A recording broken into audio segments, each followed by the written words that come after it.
हे प्रभु, संसार तो मुझे चक्रवर्ती बहुत पहले ही कह चुका है, किंतु सच पूछिए तो चक्रवर्ती तो मैं आज बना हूं, जब मेरे चारों पुत्र और पुत्रवधुएं इस राजभवन की शोभा बढ़ा रहे हैं। और पुत्रवधुएं भी कैसी, पुत्रियों के समान।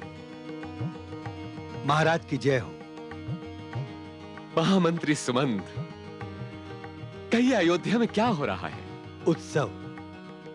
महाराज, गुप्तचर से सूचना मिली है कि समस्त अयोध्या मग्न है। समस्त प्रजा पुत्रवधुओं के आने का महोत्सव मना रही है।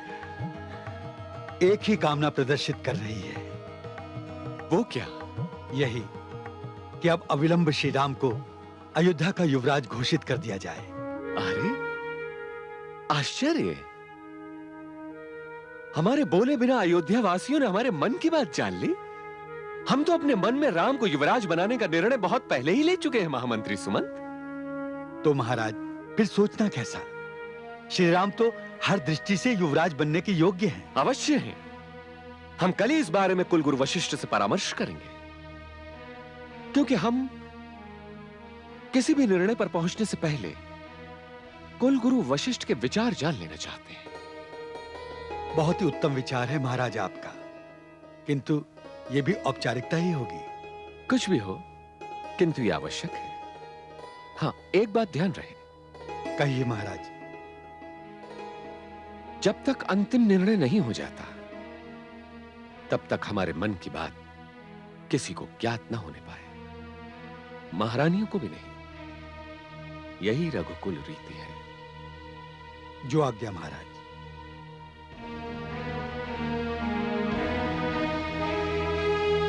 दीदी, आज उर्मिला के मुंह से माता शब्द सुनकर मेरे मन में प्रसन्नता की लहर जैसे दौड़ गई। एक दूसरे परिवार की कन्या के मुंह से माता सुनकर मुझे जो सुख मिला, वो कभी लक्ष्मण के मुंह से सुनकर भी नहीं मिला था। सच दीदी, मैं जिस बात से बहुत प्रसन्न हूँ और प्रभावित भी, वो है इन चारों बहनों की आपसी एकता। जब मांडवी ने मुझसे कहा कि वो 4 शरीर हैं, किंतु आत्मा एक, तो मुझे ऐसा लगा कि हम तीनों बहनों ने जो एक परंपरा बनाई थी, वो हमारे साथ समाप्त नहीं हो जाएगी, हमारे पीछे भी बनी रहेगी। सत्य कहा क्या कही, यही सबसे बड़ा वरदान है। एकता की भावना के बिना तो संयुक्त परिवार की कल्पना भी नहीं की जा सकती। यही भावना सारे परिवार को एक धागे में पिरोए रखती है। दीदी, ईश्वर करे हमारी एकता को किसी की कुदृष्टि ना लगे। हाँ दीदी।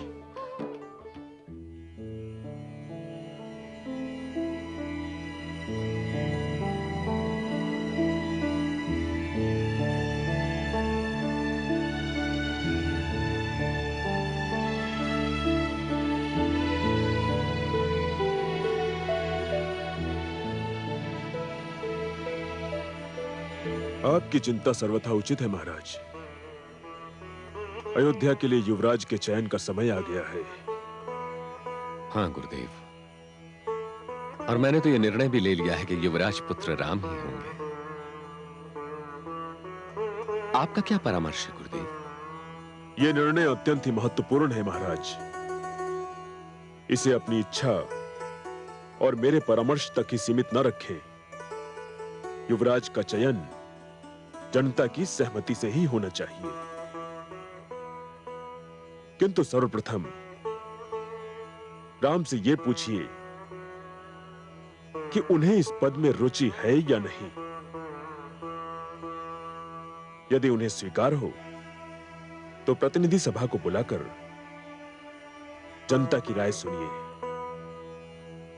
आपका उत्तराधिकारी सर्वसम्मति से ही बनना चाहिए। आपके मार्गदर्शन के लिए कोटि कोटि धन्यवाद गुरुदेव। मैं राम के विचार जानने के लिए स्वयं उससे बात करूंगा।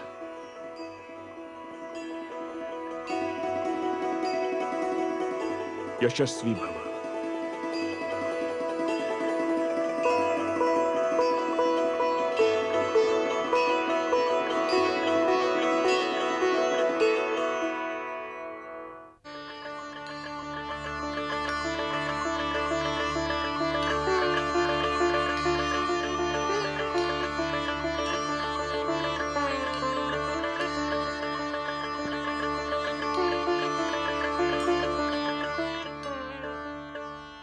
प्रणाम पिताश्री।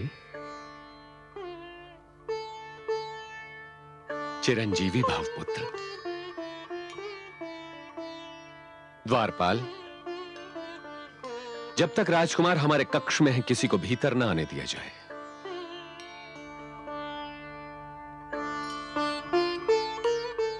क्या कोई अत्यंत जटिल समस्या आ गई है पिताश्री, जो इतनी सावधानी बरती जा रही है? पुत्र, मैं ना तो इसे जटिल समझता हूं और ना ही समस्या। एक साधारण सी बात है, किंतु मैं ये चाहता हूं कि जब तक कोई निर्णय ना हो जाए तब तक इसकी सूचना किसी को न मिलने पाए। किंतु ऐसी क्या बात है पिताश्री? पुत्र,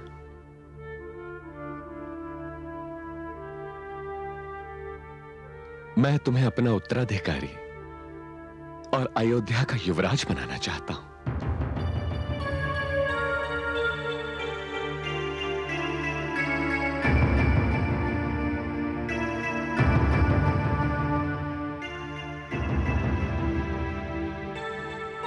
क्या बात है पुत्र, तुम मौन क्यों हो गए?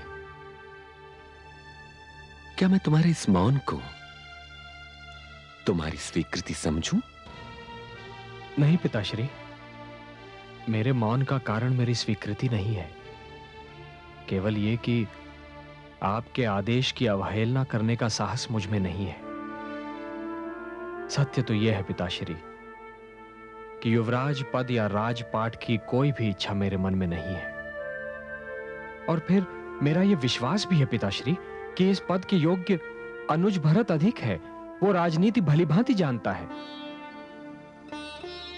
पुत्र, मुझे भरत की योग्यता में तनिक भी संदेह नहीं, किंतु तुम में एक ऐसी विशेषता है जो मेरे किसी भी पुत्र में नहीं, भरत में भी नहीं। ऐसी क्या विशेषता है मुझ में? ज्येष्ठता। तुम मेरे ज्येष्ठ पुत्र हो और परंपरा अनुसार राजा का उत्तराधिकारी उसका ज्येष्ठ पुत्र ही होता है। परंपरा कुछ भी हो पिताश्री, किंतु योग्यता ज्येष्ठता से अधिक महत्वपूर्ण होती है। ज्येष्ठता योग्यता का पर्याय कभी नहीं बन सकती पिताश्री। और फिर उत्तराधिकारी का चुनाव तो प्रजा की इच्छा अनुसार ही होना चाहिए। यह भी तो अयोध्या की परंपरा है। अयोध्या की प्रजा की इच्छा मैं जानता हूं पुत्र। गुप्तचरों ने मुझे सूचना दी है कि समस्त अयोध्यावासी तुम्हें युवराज के पद पर देखना चाहते हैं। पिताश्री, यह आवश्यक नहीं कि किसी की ख्याति और प्रसिद्धि को उसकी योग्यता का प्रमाण मान लिया जाए। जब तक मुझे संतोष न हो कि मैं इस पद के योग्य हूं, मैं यह पद स्वीकार नहीं कर सकता।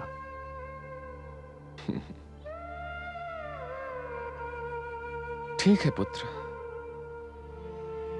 मैं कल ही जनप्रतिनिधि सभा की बैठक बुलवाता हूं। तुम स्वयं ही उनके विचार सुन लेना। पिताश्री, मुझे आप सीधे जनप्रतिनिधियों से प्रश्न करने की अनुमति दीजिए, मेरी विनती है। जैसी तुम्हारी इच्छा। रामचंद्र की राह है मर्यादा के राह,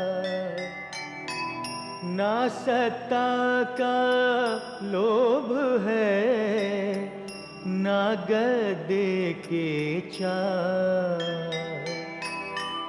धन्य राम का त्याग है मानवता के काज। स्वयं राम ने कह दिया भरत बने युवराज। भरत बने युवराज।